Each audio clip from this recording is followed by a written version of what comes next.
This is the story of a girl who cried a river and drowned the whole world. Oh, well, she looked so sad eating bugs and grass.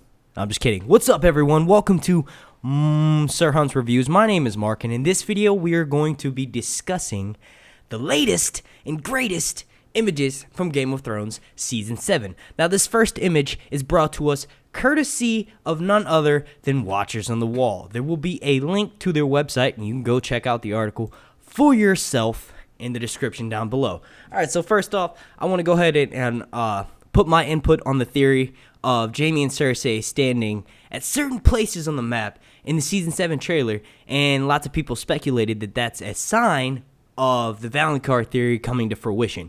Now, in my personal opinion, you can't really go that far into it. You know what I mean? That's like jumping at something leaps and bounds. The reason being is because they were likely just walking, and right where the scene picks up in the trailer, they just happen to be standing on those. Now, I know Game of Thrones is one to laying seeds for something that will come up and giving us clues early on. You know, like we saw Jon Snow in the trailer last year, and we all thought he was dead. So I'm not saying that it's impossible. I'm just saying it's highly unlikely. Now, this image right here is actually one of the 3 images that were released.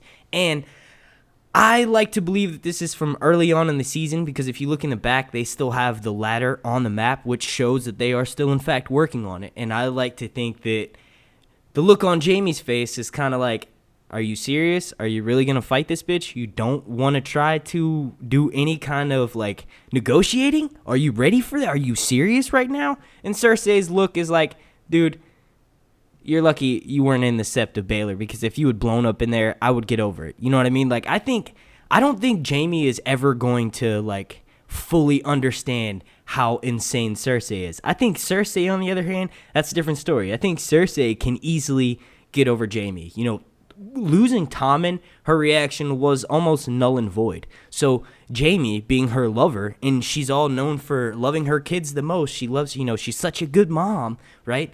Jaime is like second to that. Jaime's her lover, you know. She said, my brother, because it felt good. So with that being said, I think that Cersei may in fact kill Jaime, and that the Valonqar prophecy may be reversed this season. Oh yeah, I forgot to say, go ahead and slip on your tinfoil hats. Now, real quick, we've been doing this for about 2 minutes and 35 seconds. I need to make sure my audio's working. And, yeah, so just give me a second.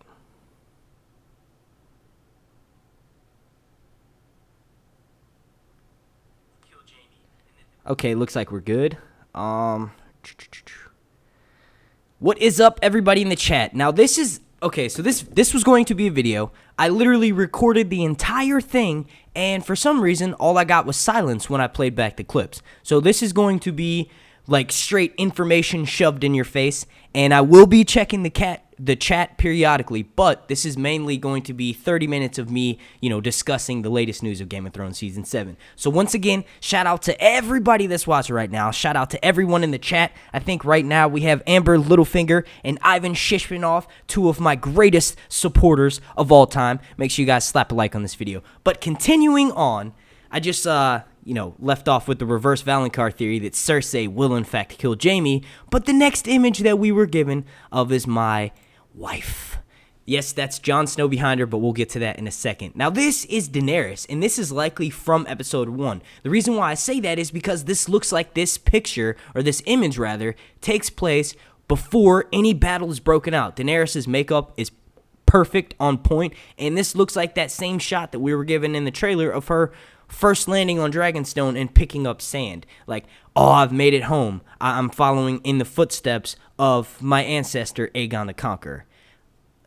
I will say that her outfit is looking super dragonous, as in we have scales around where her breasts are and also around her shoulders. I'm not really good on the like high fashion names for stuff, but I know that her outfit would be considered couture, and it is got scales everywhere. I also think that it's early on because, like I said, you know, her makeup is perfect, but none of her outfit is showing any signs of a battle. Like, there would be dirt, there would be rips, tears, tatters, possibly even burn marks, because she will be riding on the back of a dragon.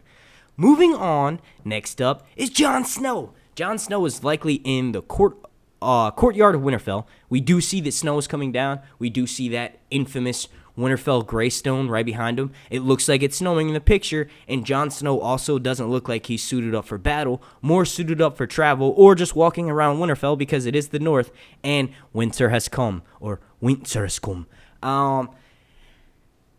I kind of think that this could be him staring at Littlefinger. I honestly wish it is him standing at Littlefinger because of the look on his face. But what this likely is this is from a scene, and it was snapped in the middle of him saying something or doing something, so it just looks like he is resting bitch face. I do want to add that Jon Snow's beard is looking okay. Not the greatest since Melisandre shaved him down, but once again, okay. All right, so on to the next part of this. We will be discussing the possibility of a Field of Fire 2.0. All right, so this is a straight from Watchers on the Wall. This was Entertainment Weekly had actually reported on this development, citing showrunner David Benioff. There was a scene that basically took 3 weeks to film, and they set more stuntmen on fire than had ever been simultaneously set on fire in a television record at all. The guy who was in charge of the stunt, Rolly Earlom, which I know I butchered that guy's name. According to David Benioff, Rolly Earlom was looking to break some sort of Guinness Book of World Records. Though, unfortunately, Guinness Book of World Records doesn't track such things for TV, so they probably weren't able to get any sort of accommodation other than us loving it when it happens. Now, the sequence is said to have 73 fire burns, with that in of itself is a record. No film or TV show has ever done that in an entire show, let alone in one freaking sequence. They also set 20 people on fire at one time, which is a record in of itself, because something close to that was in Saving Private Ryan, where they set 13 people on fire on a beach, and then in Braveheart, they had 18 people who suffered partial burns. Now, what you can take away from this is that the dragons are going to be so massive that they can nearly burn 100 people in one instance. So if that's the case, I think that this will be the Field of Fire 2.0, which kind of summarize, and I'm like, I had actually refreshed myself right before I started this, but basically, two petty kings. This was back before Aegon had completely conquered Westeros, all right? So there were petty kings everywhere. One of them was a Lannister, King of the Rock, and another one was Mern, and if I'm not mistaken, he was King of the Reach. So basically, they tried to oppose Aegon the Conqueror, and this was the only time Aegon released all three dragons at once.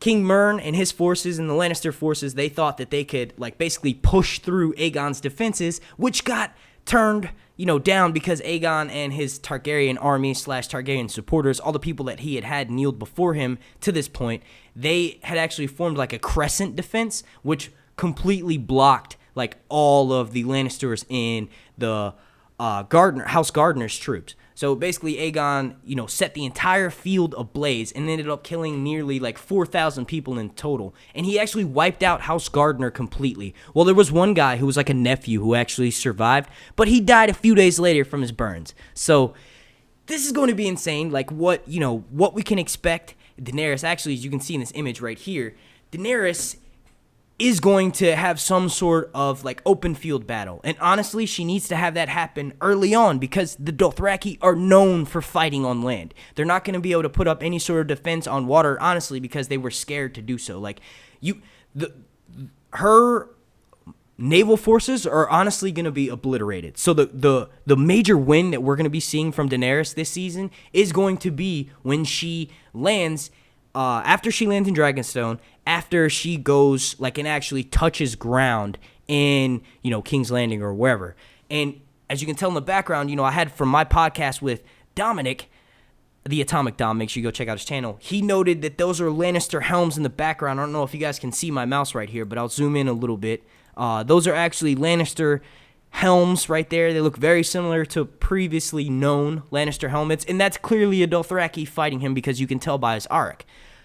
I think that what may happen is Daenerys will obviously meet Cersei on open battle, which will be Cersei's probably her biggest mistake of the season. Daenerys will then mount Drogon, as you can see in this image, and likely set the entire field afire. She will also probably have Viserion and Rhaegal there as well, completing that circle and wiping out way more than 4,000 people. I think Cersei is going to have, most of the Lannister troops.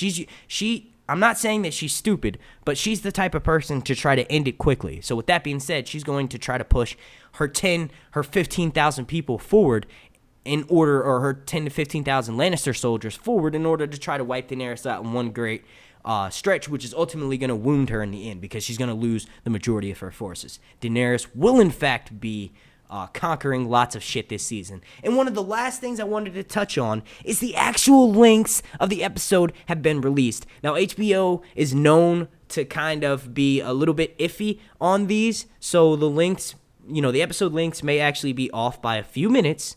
So with that being said, Episode 1 is going to be 59 minutes. Episode 2 will also be 59 minutes. Episode 3 will be 63 minutes, which is nuts because that's over an hour of Game of Thrones. Episode 4 is going to be one of the shortest in the television show's history and the shortest episode of this season. That kind of disappoints me a little bit, but don't worry, they make up for it later. Episode 5 will be right at around 59 to 60 minutes. Episode 6 will be 71 minutes, which is insane because that makes up for Episode 4. And then Episode 7 will be 81 minutes, which is the longest episode of Game of Thrones ever. Up until that point, it would have been Episode 6. So that's like an hour and 20 minutes of Game of Thrones. Back when I was a kid and when I was growing up watching movies in movie theaters, that's how long movies were. They were about like an hour and 20 minutes. Most movies nowadays are anywhere from, an hour and 45 minutes to 2 hours long. So we are basically getting, with Episode 6 and 7, honestly, we're getting like an 8.5 episode season.